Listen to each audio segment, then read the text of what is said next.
Go, go, fight! Goldar's gonna get you tonight. Destroy the Power Rangers and destroy the Earth! Go, Green Ranger, go, go!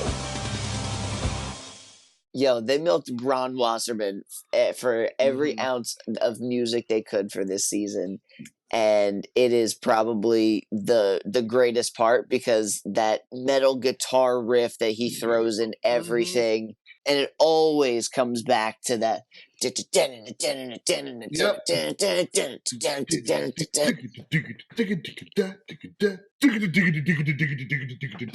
Right, like that's if that doesn't catch you, I don't know what does. We say it on almost every episode. Shout out to Ron Wasserman because the music really just makes this episode. You know, what is a show without a good intro? Go, go. Ranger Rabble. Go, go. Ranger Rabble. Rabble, Rabble, Ranger Rabble. What's going on, everybody? Welcome to episode number 10 of Ranger Rabble. We have made it to double digits. You guys haven't gotten tired of us yet, but you're probably going to get that way soon. I'm Kyle D, and as always, I'm Leo V. And welcome to Ranger Rabble. We are talking about seasons 2 and 3 of the beloved Mighty Morphin Power Rangers. This season, or these seasons, I mean, Mighty Morphin itself is, to me, is just one long season. But 2 and 3, the way they break them up, kind of gets you to see the amount of footage that they were able to siphon through in 2 seasons. They essentially went through 3 Japanese seasons of footage in 2 seasons, all under the guise of the Mighty Morphin suits. The storylines, they changed, but they didn't. It was still the same trope as always. But the different Zords that we were introduced to and all the, I'm sorry, Mighty Morphin had the best Megazords of all time. I Agreed. Don't care what anyone says. They kept it simple. You guys all know my thing. I hate numbers. I hate multitudes of something. You don't need 27 Rangers on one team for one season. You just don't. If there's 6 Rangers, they don't need to have 12 Megazords. Exactly. But this season 2 comes after Doomsday. So after Doomsday, we had at least like 20 more episodes that Saban had ordered in from Japan. So that's where we ended up getting a lot of the return of Tommy's powers because he had lost them. He didn't have them in Doomsday. So they needed footage where Tommy gets his powers back. So they had 20 episodes to kind of get him back into the thick of the team before we had the introduction of our new big bad at the beginning of season 2 with the mutiny. This 3-parter was my favorite 3-parter growing up. I remember having these episodes recorded from the TV on like a VHS tape. And with the new season, there comes a new intro. They kept the theme song the same, but the graphics they had and the way they set the intro up with that little whine of the guitar, when the guitar whines, that's when it shows Green Ranger on the screen. It's like, I see what you did there. But we were talking about earlier, Ron Wasserman, he just every time. And this is one of the most iconic Saturday morning theme songs ever. I don't care how old you are. Everyone knows the Power Ranger guitar intro. And it's for good reason. I honestly want to say that the theme song helped draw not only the kids in back in the 90s, but the parents too. And not only did Wasserman put out a good theme song, but the songs that he wrote for the episodes. Oh my God, yeah. In the words of the Shredded guy, Shredded bro! I'm gonna kick a freaking door off its hinges.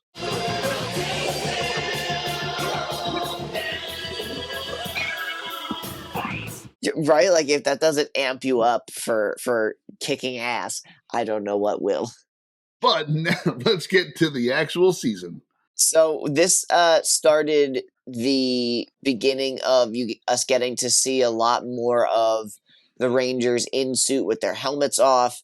They filmed a lot more American footage because when Lord Zedd shows up, he essentially takes over Rita's palace and banishes her to space. So he takes over as the big bad for the season and makes a piranha monster that ends up freezing the Rangers' Zords so that they can't use them. Zed was scary. Like as a kid, it's like, dude, what happened to your skin? He was flayed.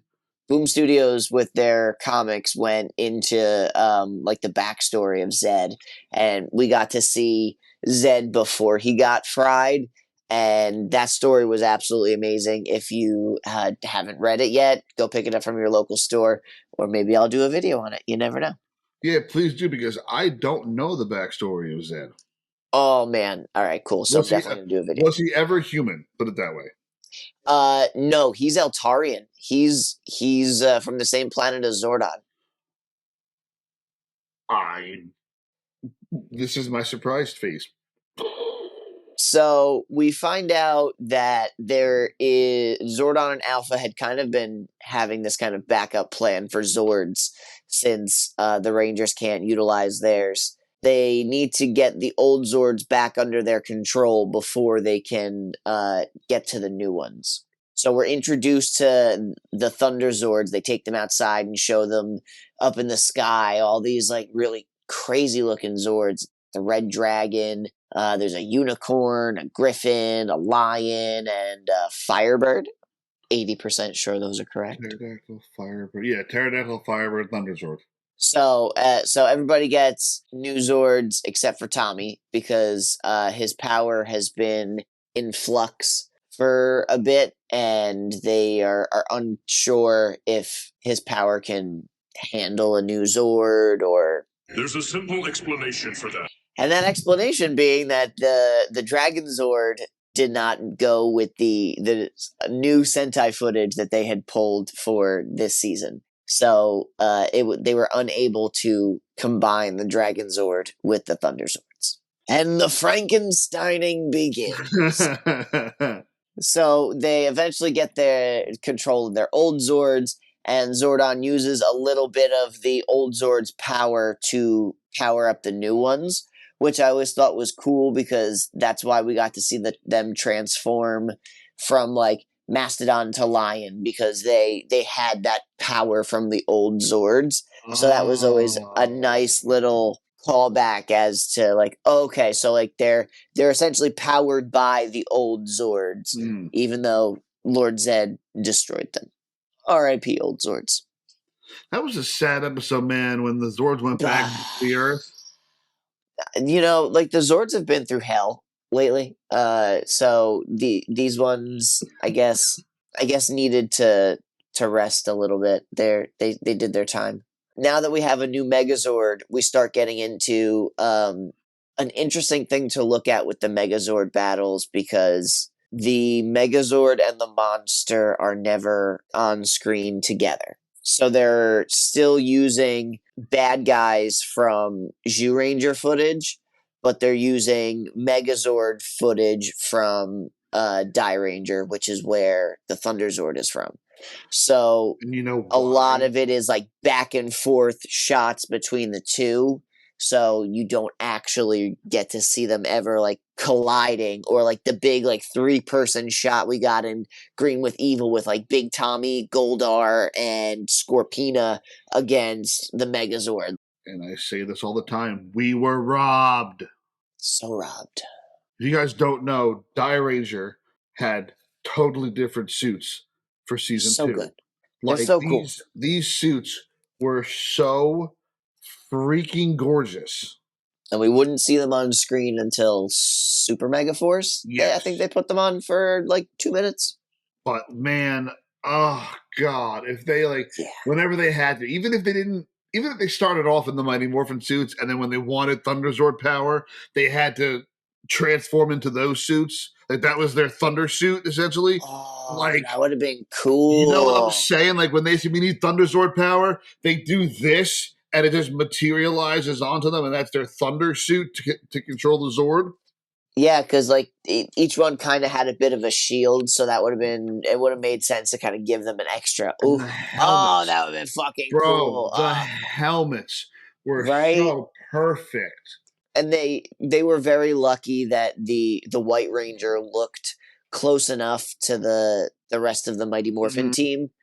But you know, we'll get there. We still have a Green Ranger. He's not fully gone yet. Lord Zedd's throwing monsters out to drain the Green Ranger's powers because, well, he knows that they're on their way out the door. So at one point, he liked the idea of the green candle so much that he tried to make candles for everybody else. Pink, blue, yellow, and black candles. And like Jason had to come in and try to save everyone. Thankfully, he did. There's the one episode with the Guitardo, which sounds very offensive. Does. But that's the episode where they Kimberly writes that sad song that they use in the Once and Always little tribute at the end. Oh yeah, the brother made me sound like a baby. Got it. Yep. Yeah, that one. That came out of like right field. Was like, oh my god, the sadness. Oh, I mean, like you knew they were gonna hit you with it. They had to. So Lord Zedd makes his own evil rangers, which are absolutely terrible looking. Yeah, weren't they like bad? Terrible like onesie pajamas and like a ski mask where you could like see the ridges where they like cut out the eye holes. It was awful. Yeah, dude, these are bad. Lord Zedd attempts to make evil rangers in the Boom Studios comics and does a way better job. And they give them black boots. Right? It makes no sense, and luckily they don't do any fighting and they're pretty much useless. Boy, are those costumes fucking ugly. Oh, and this was the random episode where so this was Green No More. This is the episode where Tommy has like one last morph in him. Zordon tells him that to beat this monster, Tommy has to start a fire on the inside and then they have to freeze it on the outside. Yes, I was just watching that freaking clip. So Tommy has this fucking fire gun that apparently Billy made, but they don't really say anything about that beforehand that they need it or anything about building it, but they just so happen to, oh, Billy built it. Thanks. Good job, Billy. Thanks. That was really helpful. But it looks fucking badass to see him inside the belly of the beast, just going. Tommy loses his powers, which is very sad for all of us. It will be the last we see of that flimsy foam green shield tier. And we get into the white light or the White Ranger episode. I was literally trying to find the white light on my light on my light thing. Hold on. A few moments later. White Ranger Tiger Power. White Ranger Tiger Power. So we get into the white light, and Zordon and Alpha are creating a new Ranger. Billy spies or happens to stumble upon them doing it and sees the White Ranger suit, which is beautiful. Even without his shield, it's just pure white suit, which the one thing that always bothered me about people that tried to do like merch nowadays for Power Rangers is for the White Ranger, they try to give him the diamond pattern, and he doesn't have that. So just make the shield or don't bother trying to make White Ranger stuff because that's not what it looks like, and you just look stupid doing it. White Ranger Tiger Power. But we get to meet our White Ranger, and the team is like, "Oh my god, a new Ranger! Beep boop Boppenstein! How can that? What? And God comes down from the ceiling like fucking Jesus. White Ranger, White Ranger, worship the White Ranger. Oh, I just realized what song you were doing. I'd like that. That's dope. And it's Tommy! Yay! And what does Kimberly do? What does every kid in America do?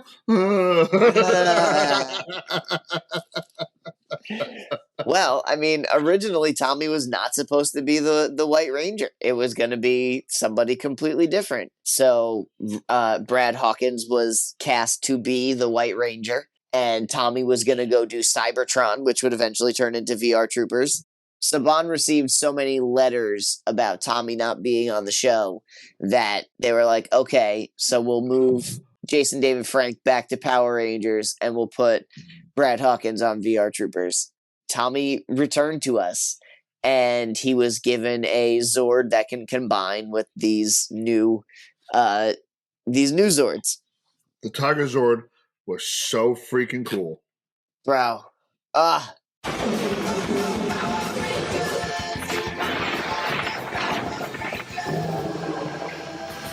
I can't wait to show off my Tiger Zord. Speaking of toys, our next episode is going to be a really fun one. We are going to be joined by a custom toy maker who makes these amazing figures. You guys are going to be really treated to some cool stuff. He's got quite the collection of stuff that he'll be showing off. And from what we were told by a reputable source, he does not show this collection off. Yeah. To anybody. So we're getting a very, very exclusive sneak peek. This is not a work. This is real. I'm like frothing at the mouth because I have so many things to show him. And he's gonna have so many things that we just go. After this point, the White Ranger arrives.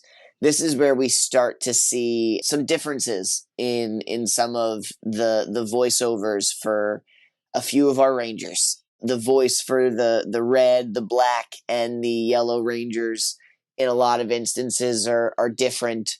Coming to find out that this was more just Frankenstein footage of them having to do what they can to make a story last a few more episodes and let the Rangers kind of get whatever episodes they had left. Behind the scenes, knowing that Thuy Trang, Walter Emmanuel Jones, and Austin St. John were essentially not going to be with the show anymore. Now, I didn't realize, like, I've kind of done some deep diving into it now, but apparently this was all around the time they were getting contracts for the movie. So they were going to get movie contracts, and then it was also going to be like the next season or at least another season.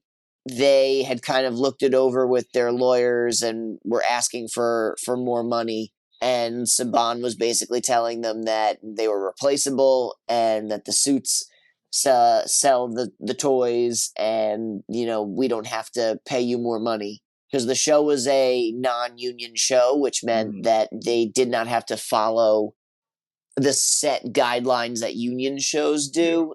So they can do 17-hour days and still only make $600 a week. So, for the first season, sure, I guess that made sense. But, now that the show had become so big, it wasn't wrong for them to ask for a little bit more.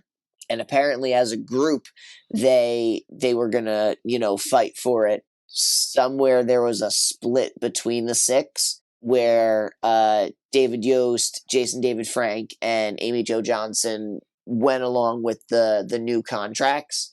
And the other three were, still wanting more. So they went on to be replaced. So we meet these three new teenagers.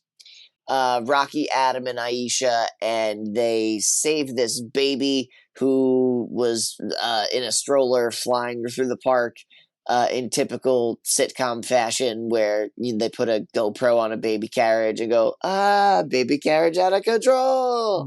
Interesting fact, that baby is apparently Jason David Frank's son. So he got his debut in Power Rangers as well. Huh.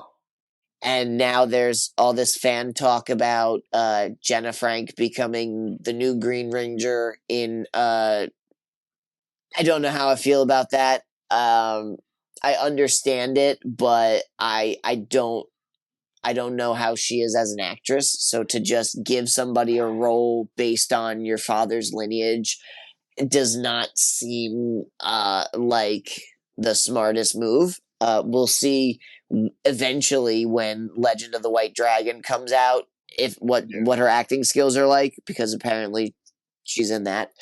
I have But a video from her. wait, you have a video from her? Yes. So my buddy Taylor was in Montclair when she was at that comic book store, and I was supposed to go, but I had to work. I was working for the pest control company, and I had to work late. So he was like, "Don't worry, bro, I got you." That's the same kid I got my Zeonizer from. Oh, that's badass. So he was like, he texted me, he goes, "Hey, bro, don't worry about this, but I know you've kind of been going through it and with work and everything, so here." And it was a video of him like handing her the phone. And she's like, "What's up, Kyle? It's Jenna Frank. I'm sorry I couldn't come up here. I'm going to give him the autographed picture that I signed for you, and he'll mail it to you and whatnot." And I haven't gotten it yet, but I know he has it because he sent me a picture of it. But yeah, no, she recorded a little like 20-second video to say hi to me. That's awesome. And I have the 4-minute cameo from JDF. That's so cool. So Yeah, mad man. I never did one of those. Worth it, bro. Worth it. Zordon kidnaps Rocky, Adam, and Aisha. When the Rangers go to save them, Billy ends up having to take his helmet off due to something and is unmasked in front of them. They get called into the command center and they get to swear an oath of secrecy. Make sure you tell no one what you've seen here, or Alpha will come to your house and slit your fucking throats. You know, I've had just about enough of you. There, how do you like them apples? It's almost like they're being set up for something, but yeah, I don't know. Can't tell what it's going to be yet. Oh, look at that! There's a conference in Switzerland for peace and world amazingness. Let's put 3 teenagers in charge of it. Oh, look, we've got three teenagers right here. What luck! We were just trying to get rid of you anyway. Please, don't send your teenagers to Switzerland to a peace conference. They never got their permission slip signed. They go to the command center, and Zordon tells them that they need to get the Sword of Light. The Sword of Light is what transfers their powers over to 3 new Rangers. So they go to this deserted planet, and they have this big fight. Lord Zedd has this is where Serpentera shows up.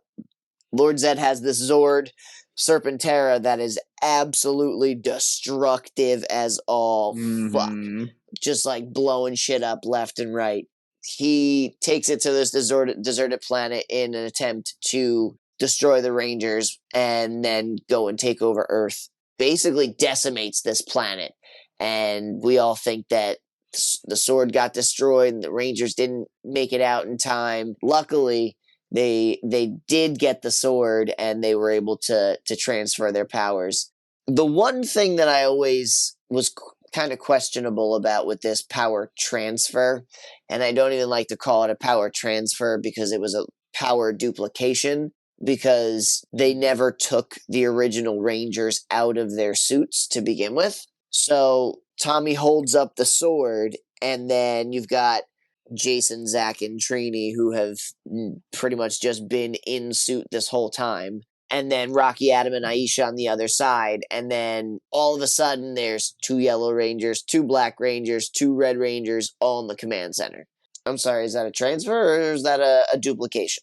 Unless they were kind of just like playing it off as like to show that they were all 6 of them had the powers, and then when the original 3's powers disappeared when they were transported out, the rest of their power went over to the other 3. See, I would like to think that, but like they do a shot of like all of them standing there, and then it's not until like a few seconds later when they kick them out and they turn into balls of color and float away. Like the other 3 are already in their suits, so it at least kind of makes sense for what they did with Once and Always, where Billy was able to like tap into the old coins because there were still coins out there. Yeah, that's if true. These ones were duplicated. So at least it kind of gives them that window to kind of play around with stuff. So like I'll give them that. Oh, so Rita comes back. She was floating around in space for a little while. First thing she does is hit Zedd with a love potion. because apparently Lord Zed was too scary and we needed to kind of calm him down a little bit. So let's have him be a doting house husband. Ah, yes, my queen, whatever you want. Now, the fact that Lord Zed was that friggin' scary, but the dude who played him wore a sweater vest tied around his neck in the studio. Robert Axelrod, rest in peace. One of the Like, greats. bro, like when I first saw who played Lord Zed, I was like, there's no way this nerdy little dude named Robert is this terrifying sentient being known as Lord Zed. Once Rita and Zed have calmed down and teamed up. Speaking of Rita, this is we get a new version of Rita for this season. We get Carla Perez is the new actress for Rita. So she looks very close to the original Queen Mandora from the Sentai. But even though they replaced the actress, they still had Rita's voice being Barbara Goodson. So we had an American actress who was still dubbed over by another American actress. One of the first things that Rita and Lord Zed do together is they make the Wizard of Deception and they create a clone of Tommy, which makes that an evil Green Ranger. So we get to see the Green and White Ranger fighting against each other. The Wizard scared the shit out of me. You know, looking at him now, he is a very basic Halloween store costume.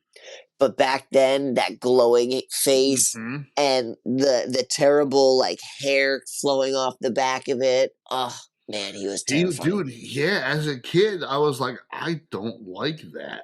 Yeah, the light up face was probably my favorite part. Though. Isn't this the same episode where they send the Rangers back to like cowboy times?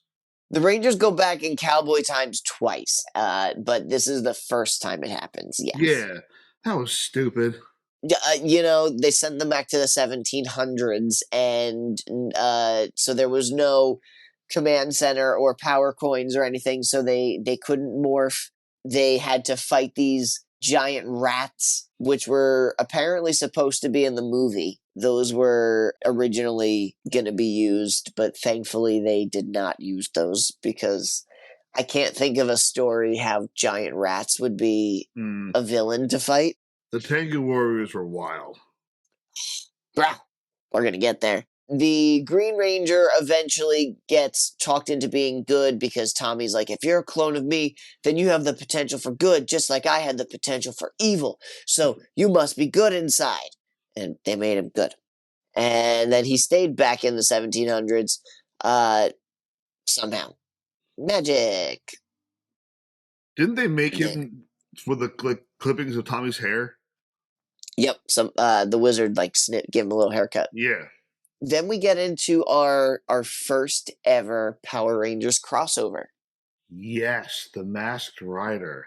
Yep. So we meet Dex from the planet Edenoi, which is where Alpha's from. He is in need of help because Lord Dragon is attacking, and this was basically a backdoor pilot episode for the Masked Rider, which would also be on Fox Kids. It was just Kamen Rider.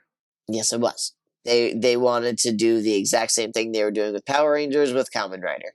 So this was their way of introducing it to us. And, well, it lasted, what, one series? So these last few episodes, there was a whole episode that the Rangers were, like, hanging out in Australia. Make it a lobster, mate. Yeah, extra fresh. Okay, let's film an episode about us being in Australia. The greatest movie ever made. You know, I really wish that the first half was the same as the second half. It definitely there was a mid chunk where I was like, well, we're just walking around a fucking planet, aren't we? Yeah. And we're walking. And we're walking.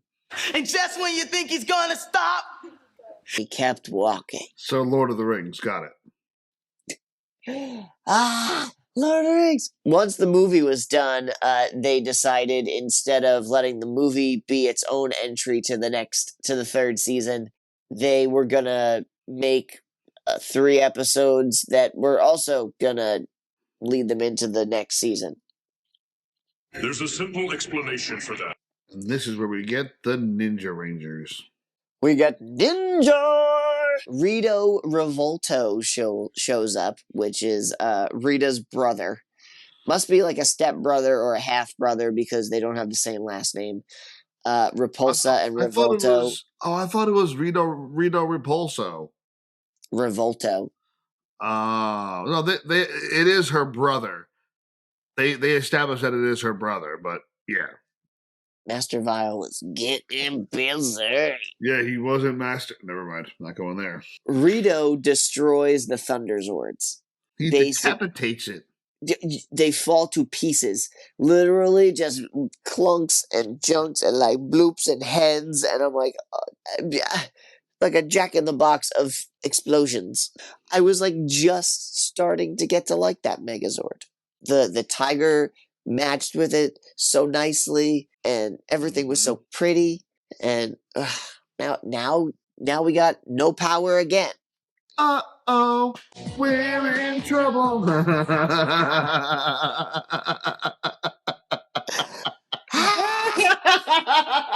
I broke Leo.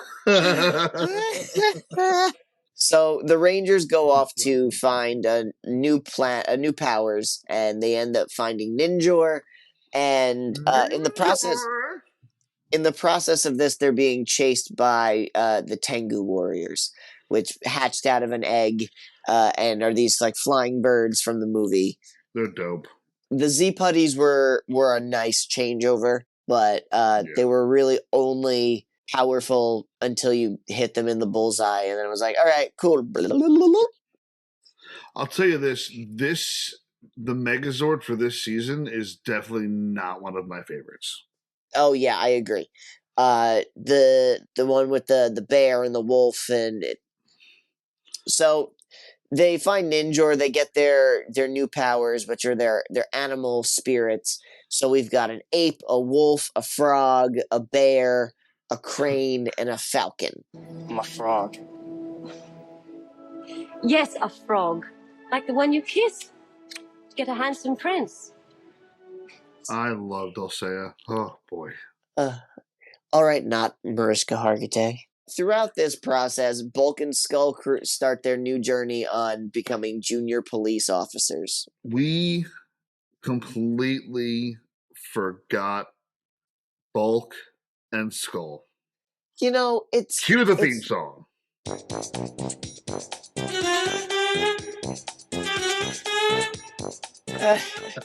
It's hard to say we skipped over them because the first season, they were really just bullies, even though there were some moments where you could argue that they were being bullied back by the Rangers. But it's with rose-colored glasses. Yeah. We all kind of always just looked at them as the good guys.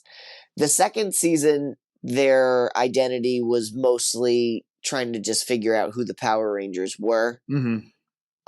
So it's not really until this season where they start to really begin their arc of what are we going to do with ourselves as people, you know? All of the ninja Zords are from Kaku Ranger, the Sentai footage that they stole for this season of the show. So they moved out of Dai Ranger and moved over to Kaku Ranger. Rita is, unwilling to come up with a new plan. She decides to find a human and, with mind control, use them to infiltrate the Power Rangers. And that's how we meet Kat. And Rita gives her, while under Rita's spell, she has some sort of magical power to turn into a cat. Yep. There's a simple explanation for that. Kat steals Kimberly's power coin. And without that, Kimberly still has some access to it, but she's definitely losing the power without that constant connection with the coin. Lord Zed and Rita find the Shogun Zords, which are these giant, powerful, essentially Megazords that each Ranger gets to pilot. So, just a size comparison. Like, okay, let's take 5 Zords and make 1 Megazord, and then let's take 5 Megazords and make a fucking Shogun Megazord. And this is also now the season where we get the infamous and terrible metallic armor. Oh my god, yeah. The metallic armor was supposed to be an upgrade. Just like the shark cycles were supposed to be an upgrade. The shark cycles were cool. They missed out because that Ranger already had the footage for motorcycles. So they could have been using really cool motorcycles the entire time. Kimberly starts training for the Pan Global Games and is given the option to travel abroad and is very skeptical about doing it because, she's been a Power Ranger for so long, she doesn't want to just leave the team empty-handed. Kat is in the process of battling her brainwashing in the process of this, and remembering that she used to be a competitive swimmer kind of counterbalances Rita's brainwashing. She ends up saving Kimberly and getting the power coin back. Once doing that, Kimberly was like, I know that you wouldn't have done that unless there's good in you, so I'm going to give you this power coin, and you are going to be the new Pink Ranger. I was so glad they brought her back for once and always. She did a great job. Mm-hmm. So this is where where Master Vile is wanting to steal the Zeo Crystal. So we find out about this all-powerful crystal that has been around forever, and without it, everything will turn to shit. And we find out that it is buried on the moon, and Lord Zed and Rita and Master Vile are all trying to get to it. Tommy goes in after it, and he ends up getting to the crystal, and only someone of pure goodness can touch it and survive. Kat goes undercover to be evil, so while Tommy's doing this, we get Tommy fighting with himself. Am I good enough? Am I still evil? I was once evil, so how do I know I'm still good enough? Through the power of his heart, he shows that he is worthy of the Zeo Crystal.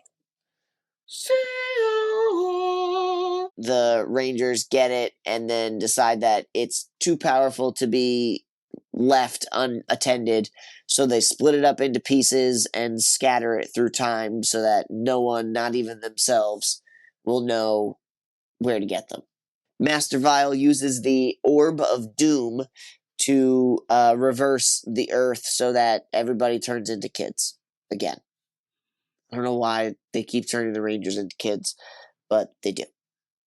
So now that they're kids, they don't have powers, and the alien Rangers from Aquitar show up and are going to be the defenders of the planet while the Rangers are babies.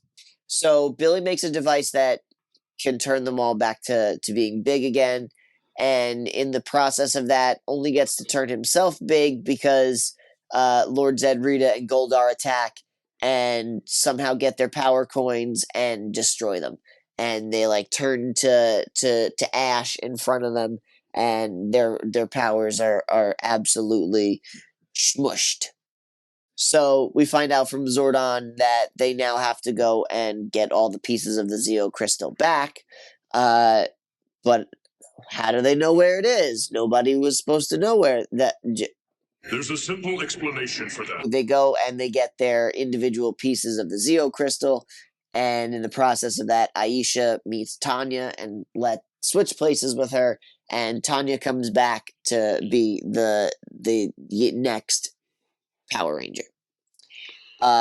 Because Rito and Goldar blow up the command center, and so the Rangers are left powerless. They, just succeeded in getting the crystal back, and kaboom, everything is just blowing up around them. These seasons, even though they were Frankenstein to shit, were still enjoyable. The White Ranger is a great addition to the team, even though a lot of it felt like Tommy was the only one who could come and save us because he's the most powerful. They went from using the Sixth Ranger as only needing them when things got really hard to relying so much on them. They were the leader. So like it was a weird transition. The only downside that I saw was the stupid metallic armor. Bro, it was And the cowboy stuff. I didn't like when they were cowboys. the cowboy suits I didn't hate, but the premise behind them were stupid. And the metallic armor was Twilight vampire armor. It was just sparkly in the sunlight, and it did not look threatening. It did not look intimidating. It did not look armor. They had just came off of the movie, which actually gave them armor. So like build on top of it if you're gonna give yourself some sort of metallic something. I wish they used the movie suits for the series. Like those suits were cool as shit. Like an upgrade, do it right. Instead of having the ninja robes, start them in, go from the ninja robes to the movie suits. That sequence in the movie, though, when the stone comes to life and all the powers come out, they just like fly into their chests. Yeah, bro, that's cool as hell. Look at all these cool animals, and now we're the Mighty Morphin Power Rangers still, with dinosaurs and a tiger. They didn't even bother changing the helmets around or nothing. Saban was very attached to it. He goes, "This is what's making money right now, so I'm not going to change the suits over unless I really have to." Yeah. And then after trying to splice together 3 different seasons just to make one make sense, it's like, all right, just switch. If you've had fun with us here at Ranger Rabble, make sure you hit that like and subscribe button. It takes 2 seconds for you guys, but it means the world to us here. I mean, I know I do this all the time. I sit and watch videos and I don't even hit the like button. So please hit that like button. Be better than me. Follow us on all the other socials too. We have Instagram, Facebook, TikTok, Twitter, probably a MySpace that one of us doesn't know about yet. You can follow us on MapQuest as well if you want to. Someone's still doing the coding on MySpace. Yeah, right. And if you guys have any seasons that you want us to cover, put them in the comments below, and we'll take the season with the most mentions in the comments, and we'll try to break it down for you. From all of us here at Ranger Rabble and Nerd Daddy Productions, I'm Leo V. And I'm Kyle D. And well,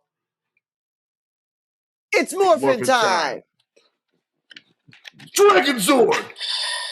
Tyrannosaurus! Later. Later.